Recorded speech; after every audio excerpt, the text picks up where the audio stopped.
She negotiated billion-dollar deals in 5 languages, but stood helpless watching her mute daughter drift away in silence. Callista Morgan had 8 years to learn sign language. She failed. Then, one Saturday morning, a widowed father spent 5 minutes doing what she never could, making her daughter laugh. What he revealed next destroyed everything Callista believed about protecting her child. The autumn morning painted San Francisco in shades of gold and amber, casting long shadows across the gleaming towers of the financial district. Callista Morgan stood at the floor-to-ceiling windows of her corner office, watching the city wake beneath her. At 40 years old, she commanded one of the most successful real estate empires on the West Coast. Her name whispered with equal parts admiration and intimidation in boardrooms across the city. Her reflection in the glass showed a woman of striking beauty, with sharp cheekbones and platinum blonde hair pulled into a severe bun that had become her signature. But behind those ice-blue eyes lay a weariness that no amount of success could erase. 8 years. It had been 8 years since she'd become a single mother. 8 years since that phone call had shattered her world into pieces she was still trying to reassemble. The memory of that night remained vivid. The police officer's voice on the phone, the sterile hospital corridor, the moment she had to return home and face her 2-year-old daughter alone. Astrid had been too young to understand why Daddy never came home, but old enough to feel the absence that would shape both their lives. Astrid Morgan was 12 now, a delicate preteen with her father's warm eyes that sparkled like sapphires when she smiled, which wasn't often enough these days. Born with a rare neurological condition that had stolen her voice before she could properly use it, Astrid navigated the world in silence. The doctors had been optimistic at first, suggesting various treatments and therapies. But as years passed, it became clear that Astrid's voice would remain locked inside her. Callista had thrown herself into learning sign language with the same intensity she brought to hostile takeovers and million-dollar deals, but the fluid grace of native signers eluded her. Their conversations often dissolved into frustrated gestures and guessed meanings, leaving both mother and daughter feeling more isolated than connected. The intercom buzzed, pulling Callista from her thoughts. Gwen Harper's voice filled the office, warm and familiar, after 5 years of working together. Gwen was more than an executive assistant. She was the closest thing Callista had to a friend, though even that relationship was carefully managed, kept at arm's length, like everything else in Callista's life.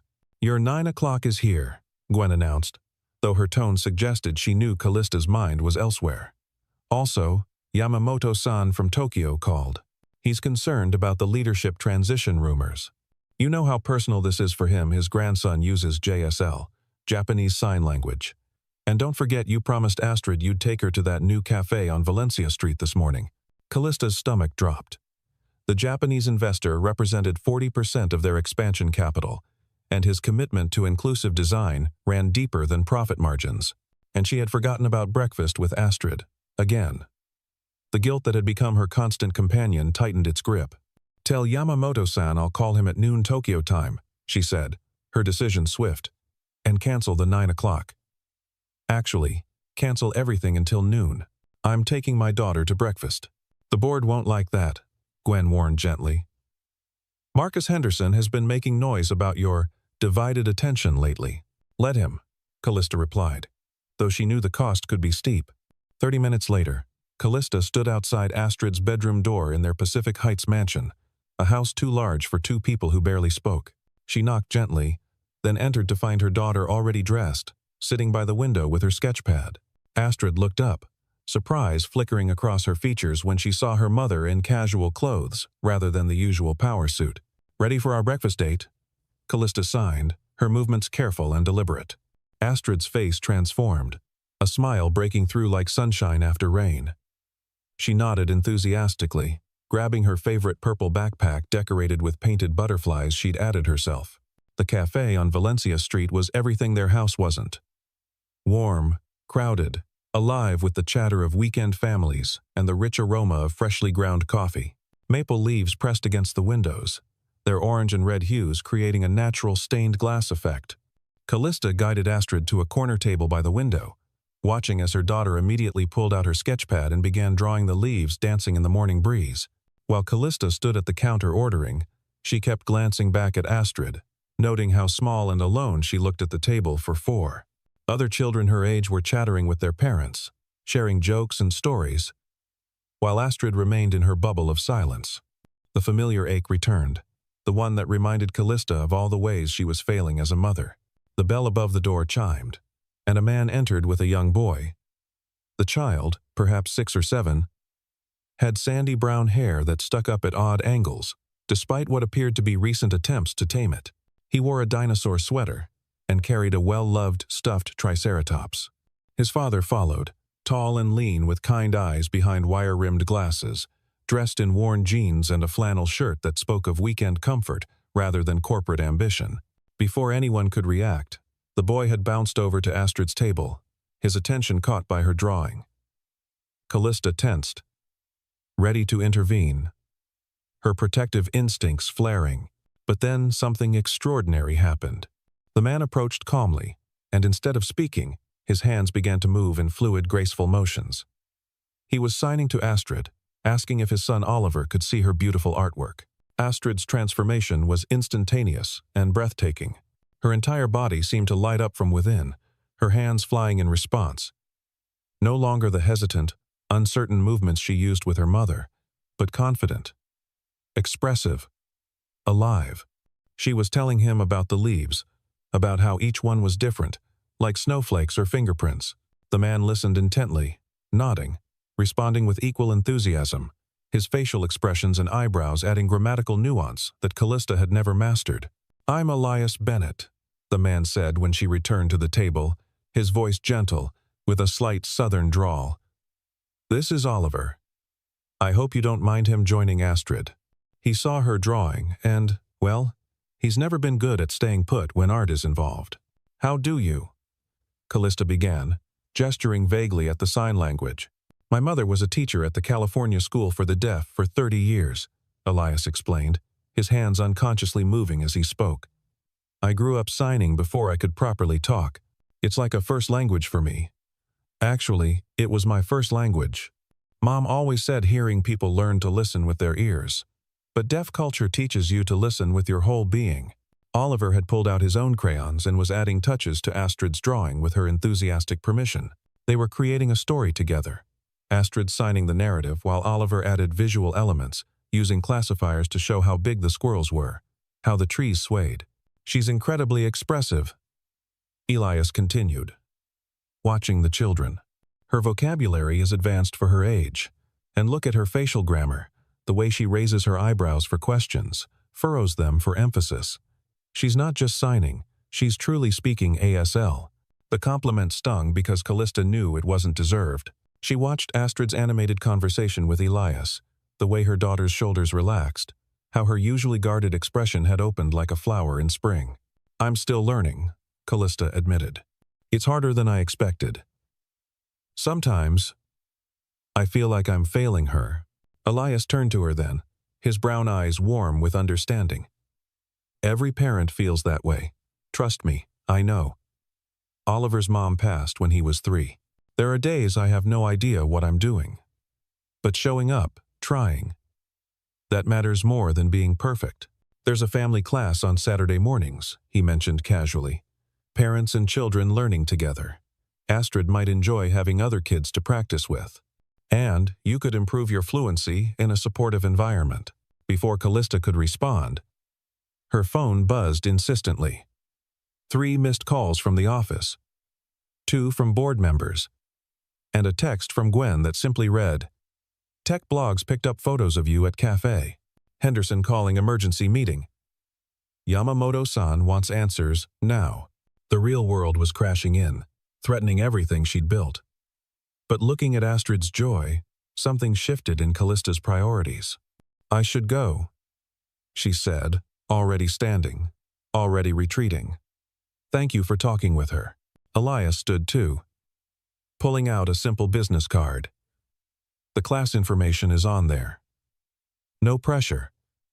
But Astrid would be welcome any time. You both would be." The week that followed was a battlefield. Tech blogs ran headlines. "Distracted CEO. Is Morgan Enterprises losing focus?" Marcus Henderson leaked concerns to investors about leadership stability. Yamamoto-san's team scheduled a video call demanding reassurances. But even as she fought to save her company, Callista's mind kept drifting to that moment in the cafe, to Astrid's joy, to Elias's patient hands. Thursday afternoon, Gwen set a fresh coffee on Callista's desk along with a tablet showing the latest article. They're calling you the absent CEO. Marcus has convinced 3 board members to demand a performance review. Callista looked down, surprised to find Elias's card in her hand, edges soft from repeated handling. He teaches sign language, she said finally. He talked to Astrid like it was the most natural thing in the world. She was so happy, Gwen. So take her to the class, Gwen said simply. The Yamamoto deal. We'll still be there Monday. Your daughter's childhood won't. Gwen's voice was firm. I've watched you build walls for 5 years. Maybe it's time to build bridges instead. That evening, Callista came home to find Astrid at the kitchen table, working on homework with the nanny. Her daughter looked up briefly, then back down, the moment of hope quickly extinguished. Astrid, Callista signed, sitting down beside her. Would you like to go to a sign language class on Saturday? With other children? The transformation was immediate. Astrid's hands flew in excited response. Could Oliver be there? Could they really go?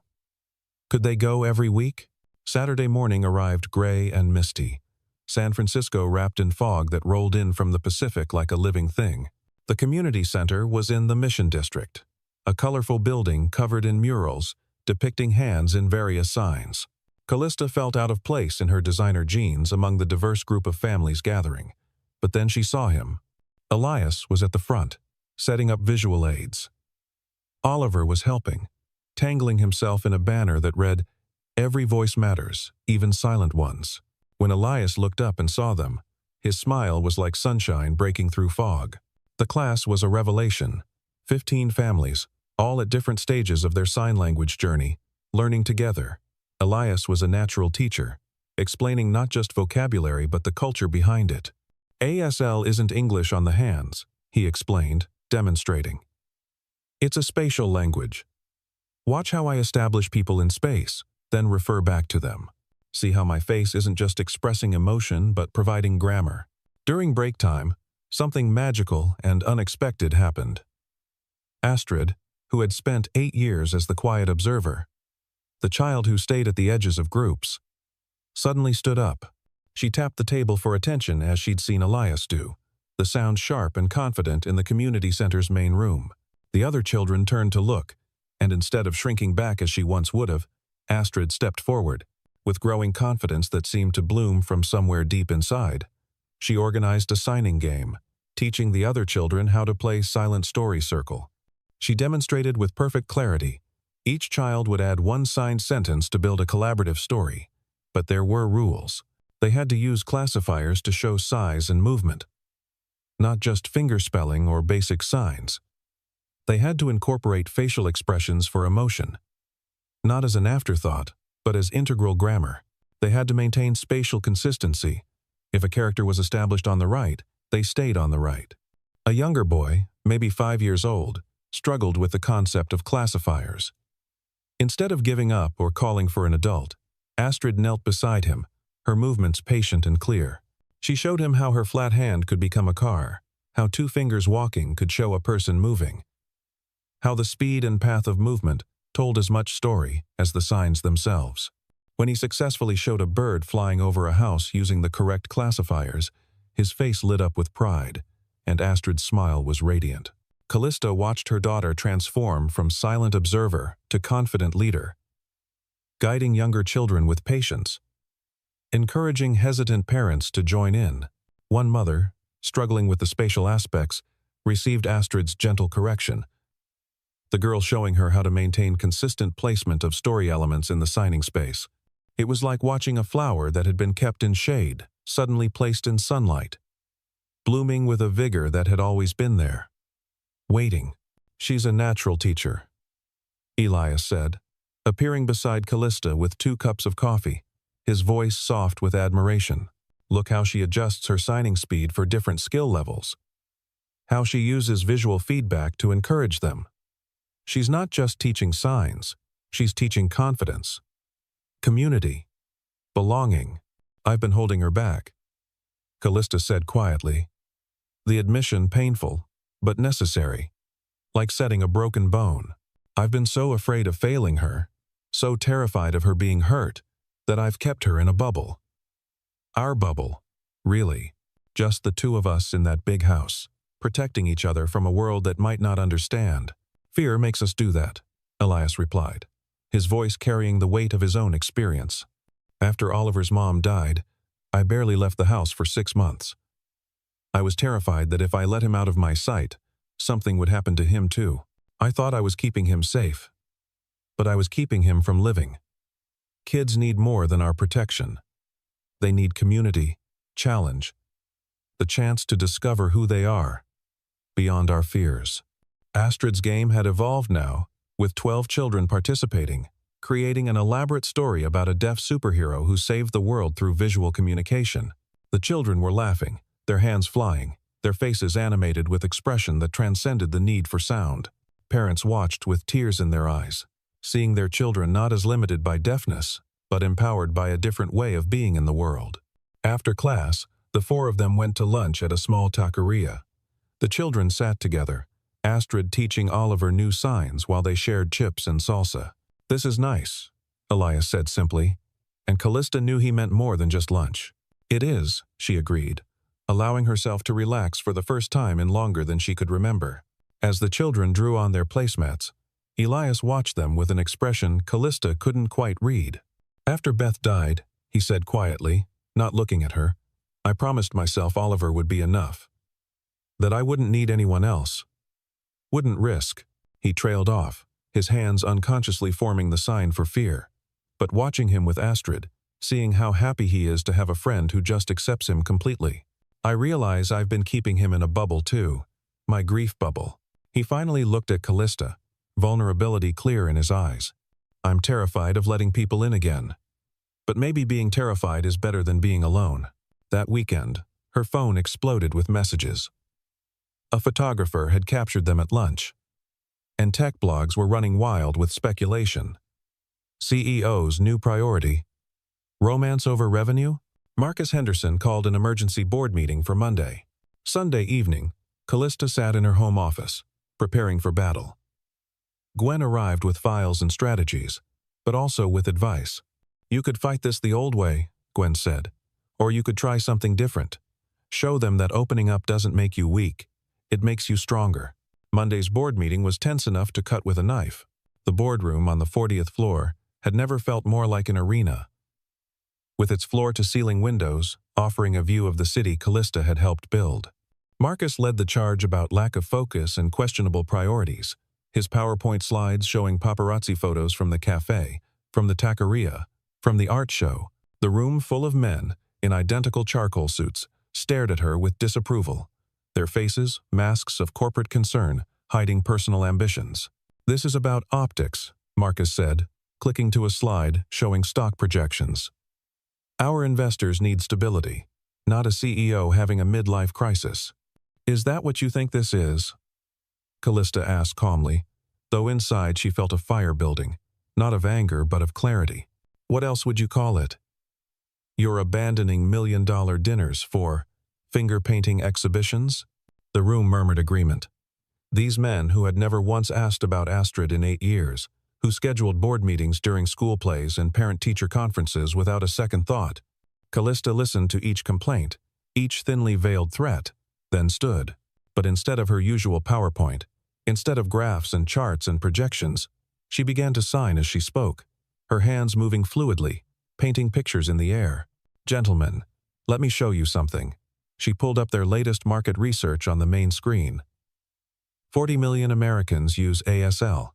That's 40 million potential customers we've been ignoring because we couldn't speak their language.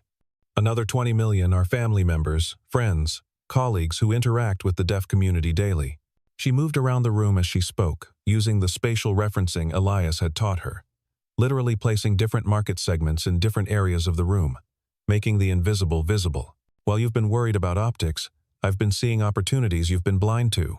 She pulled up her tablet, wirelessly displaying her screen.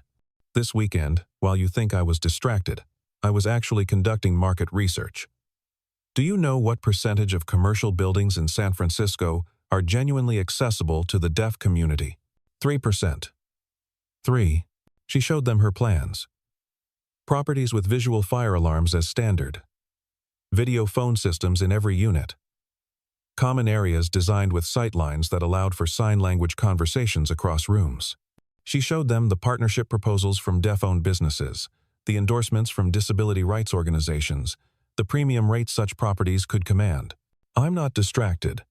I'm seeing our business through new eyes. I'm finding blue oceans in red markets. She looked directly at Marcus, her gaze steady. You say I'm unfocused because I'm learning to communicate with my daughter.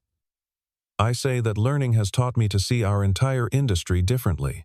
If you can't see the value in that, perhaps you're the one who's lost focus. She pulled up one final slide, a photo Gwen had taken at the ASL class. Callista and Astrid signing together, both laughing, surrounded by other families. This isn't a distraction from my work. This is the reason for it. And if you can't understand that, if you can't see that a CEO who understands multiple ways of communicating, multiple ways of seeing the world, is an asset, not a liability, then perhaps you're not the board this company needs for its next chapter. The silence that followed was deafening. Then Yamamoto, San's face appeared on the conference screen from Tokyo. She'd forgotten he was dialed in, watching everything. Morgan-san, he said, his voice carrying the weight of billions in investment power. In Japan we have a saying, the bamboo that bends is stronger than the oak that resists. You have shown you can bend without breaking. This is leadership. He paused, his next words careful but clear. Yamamoto Industries will increase our investment by 20%, contingent on your inclusive development initiative moving forward. And Henderson-san, he looked directly at Marcus through the camera. Perhaps it is time for you to learn a new language as well. That evening, she found Astrid in her room, video calling Oliver, teaching his stuffed triceratops sign language. Mom, Astrid signed when she noticed her. Elias invited us camping next month. Real camping, with tents and stars. Can we go? Yes, Callista signed back. We can. Wednesday brought an unexpected text from Elias.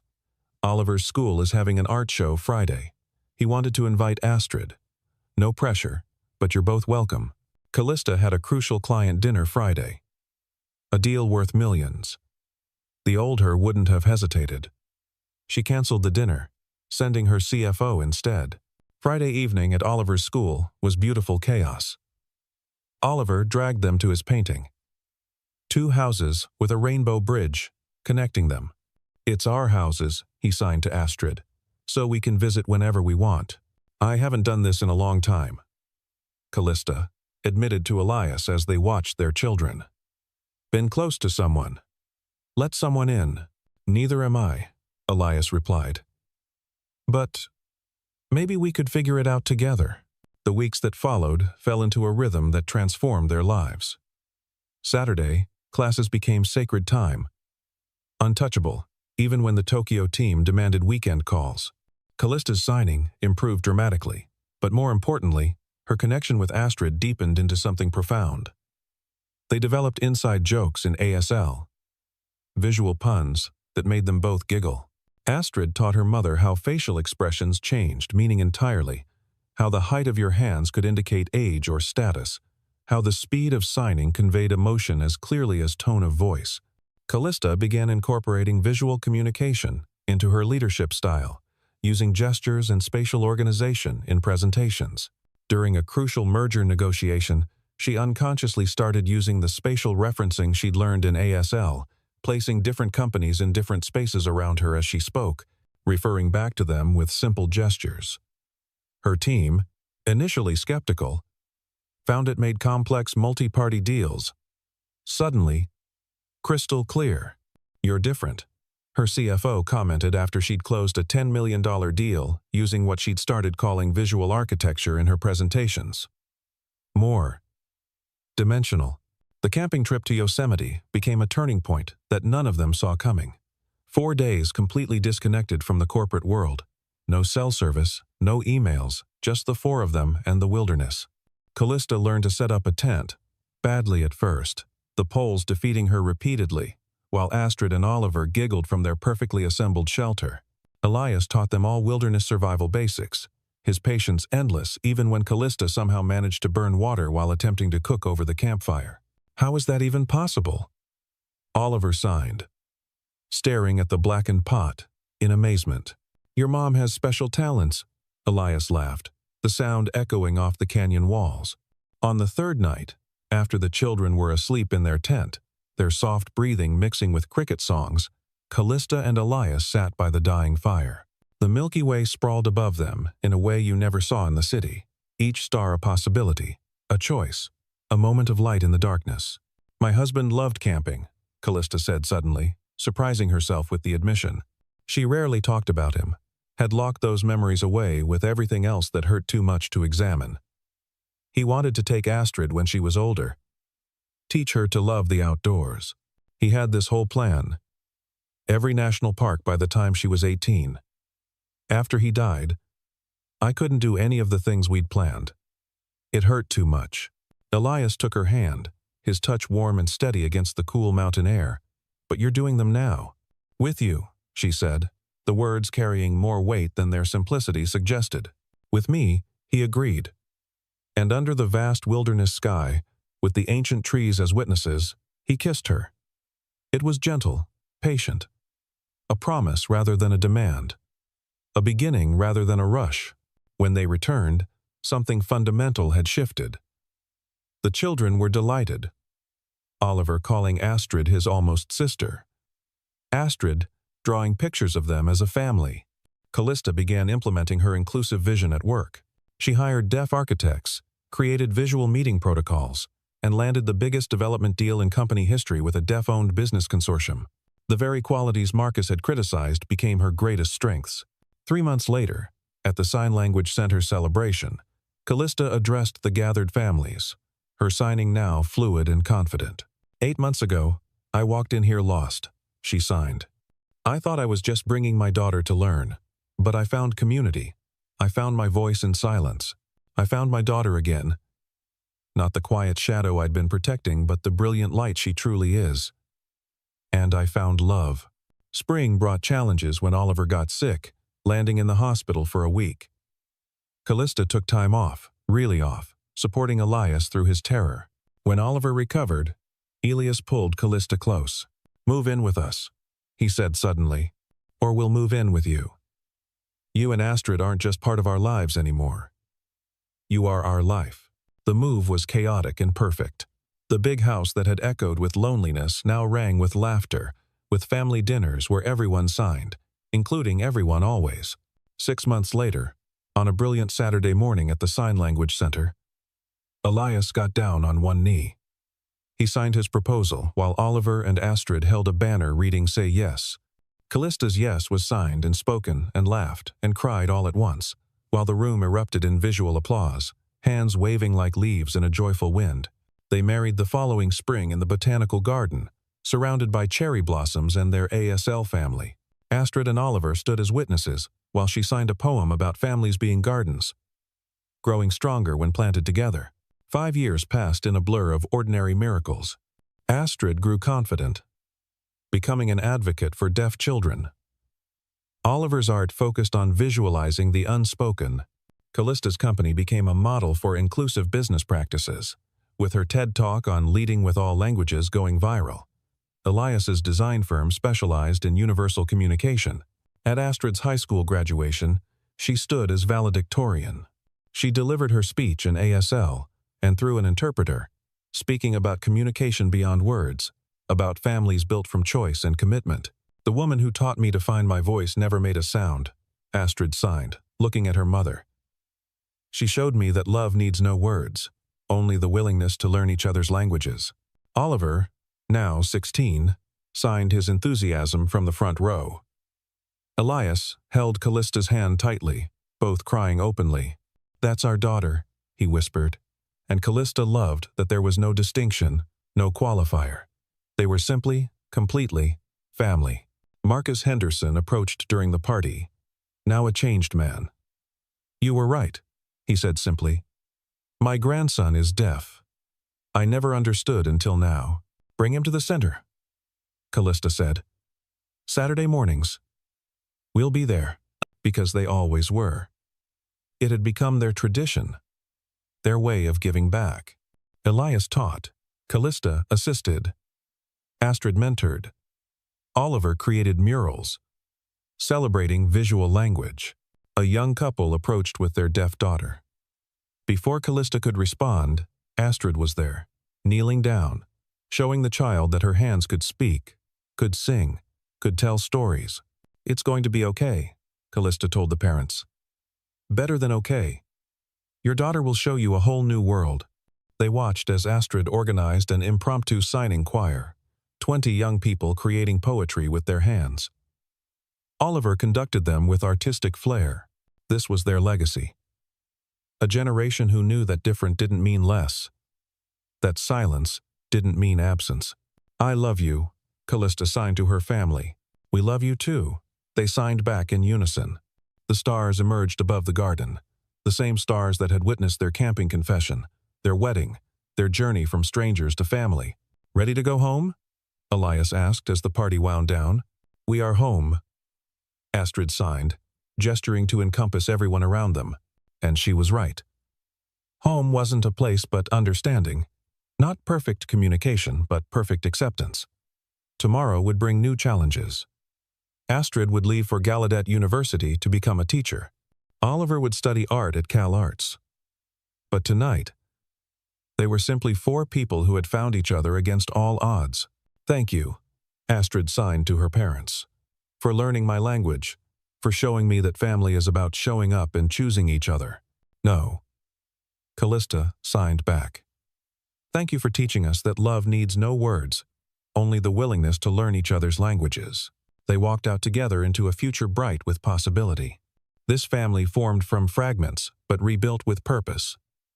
Fluent, finally, in the only vocabulary that truly mattered: love.